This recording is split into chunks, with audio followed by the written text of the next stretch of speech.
ఈ ఉడకబెట్టిన పనసగింజల ముక్కల్ని చక్కగా కొద్దిగా మసాలా వేసుకుని పాలు పోసి కొబ్బరి పాలు లాంటివి కూర వండుకుంటే చాలా స్పెషల్ టేస్ట్ వస్తుంది అనమాట. అది మంచిగా కుర్మాలాగా కూడా చేసుకోవచ్చు అన్నమాట పనసగింజలతో కూడా.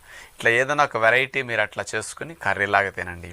ఈ పనస గింజల్ని ఓవెన్లో పెట్టుకుని కాల్చుకోవచ్చండి, చాలా బాగుంటాయి. పండు తినేస్తాం ఆ తొలన్నీ, లోపల పనస గింజల్ని నెక్స్ట్ డే ఎప్పుడన్నా బ్రేక్ఫాస్ట్లో కానీ డిన్నర్లో కానీ ఎప్పుడన్నా పనస గింజలు ఓవెన్లు ఉంటే పెట్టుకోవచ్చు. మందపాటి పాత్ర పెట్టేసి అందులో పనస గింజలు వేసేసి సిమ్లో పెట్టేసేసి మీరు పైన ఒక గుంట మూత లాంటిది పెట్టేసి అందులో నీళ్లు పోయండి.